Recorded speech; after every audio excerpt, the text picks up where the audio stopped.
Listen, I try to be a good watch YouTuber person. I want to cover a mix of watches that have legendary status or watches that are even hyped and unobtainable but are interesting to me, and I also want to cover watches that are interesting to me that maybe you've never heard of but I think you should know about. There are a lot of watches like that, so I try to choose carefully, which is what I think I've done here. I wouldn't be surprised if you've never heard of Direnzo watches. I wouldn't be surprised if you've never heard of me either, but only one of these things is worthy of your attention, and it's the one that looks good and feels good and has origins in Central Europe. Wait, hold on. Direnzo is a small, relatively young brand that was founded by Sergio Godoy Direnzo.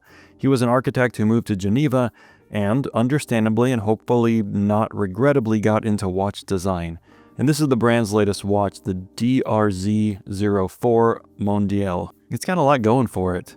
There are a bunch of new DRZ04 Mondial watches, a lot of colors, with and without dates at 6 o'clock. They all share dimensions and movement, and they all go on sale on November 15th, but they're not all created equally. There are some limited edition pieces, and that's what I have here. And there's a couple things that make this different from the standard models. First is that the case and bracelet on this one are mostly sandblasted. I say mostly because there are still polished chamfers in cool places, but most of the surface area of this watch has a matte finish. The standard models don't have this same finishing. They're more a traditional mix of brushing and polishing. And the second thing that makes this limited edition different is the dial. It's a meteorite dial. A meteorite is a rock that started as a meteoroid in space and became a meteor when it hit our atmosphere, and finally, it became a meteorite the moment it landed on Earth. Its name changes as it crosses each border, kind of like Ellis Island, but for celestial objects. My family's last name actually used to be Yurterifikovich Ski Men. Don't listen to him! When Direnzo asked me which watch I wanted to borrow, I said this one, the meteorite dial with a sandblasted finish, which there are actually two of, the regular steel and the black PVD, because I think these two are kind of the coolest.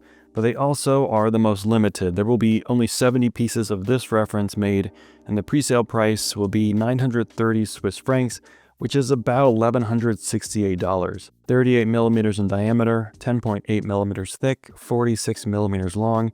It has 100 meters of water resistance and a screw-down crown. It weighs about 135 grams on the bracelet. Inside is the Solida 200-1. Even though all the watches use the same movement, the no-date versions do not have a ghost crown position. And there's something even more interesting about this case and bracelet. It's hardened to be more scratch resistant. All the DRZ04 watches are, and so are most, maybe all watches from Direnzo. The metal is 316L stainless steel, which is pretty normal, but it's hardened to 800 hardness Vickers, which makes this steel about 3.6 times more scratch resistant than untreated steel. Again, that's the situation with this entire line of watches, not just the sand-blasted one, sorry. You might think 38 millimeters is too small on my muscle-blasted 7-inch wrist, but it's really not. Not with most watches, but especially not with a 38 millimeter watch that has an integrated bracelet.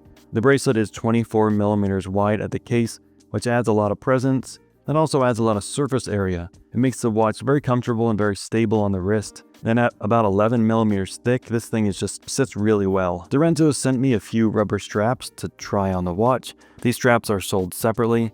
I put on the strangest one, the turquoise strap, because that's just how I do. The straps are good, they're fine, I prefer the bracelet, and I'd prefer if Direnzo watches had a quick change strap system for the bracelet and straps. Because of the design of the case, the spring bars are tiny and they may shoot out across the room and become lost in one's office carpet, disappearing into the spring bar void, which I also assume is where my lost socks go. One's lost socks, not mine, not me. I'm fine, everything's fine.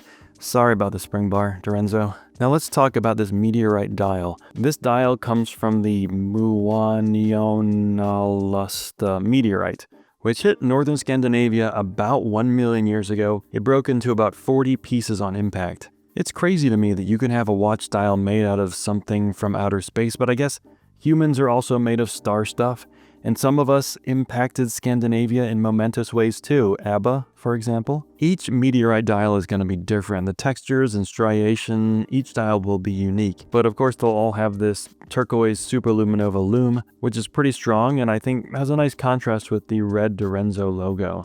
And I gotta tell you, I really like the design of this case and bracelet too. Direnzo says explicitly on its website that this design is our personal homage to one of the greatest watch designers of all time, Gerald Genta, creator of such icons as the Patek Philippe Nautilus and the Audemars Piguet Royal Oak. I see the Genta inspiration in this watch, but of Genta's design, I see in this watch more early IWC Ingenieur than I see Royal Oak or Nautilus.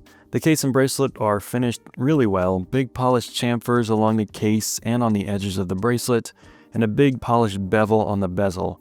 A beveled bezel. The Sellita SW200-1 is probably the least interesting part of this watch. It's fine, it'll work, and for $1,100 I guess I wouldn't expect much more. I like that it's visible, that's something, but it ain't much. 38 to 41 hours of power reserve, and it has a decorated rotor weight. Like I said, I think this is one that's worth your attention. The design is unique enough, the hardened steel is rare enough, the Meteorite dial is special enough to make me want to make a video about this watch, which is almost an endorsement, I guess. I'm just trying to be a good watch video YouTuber person.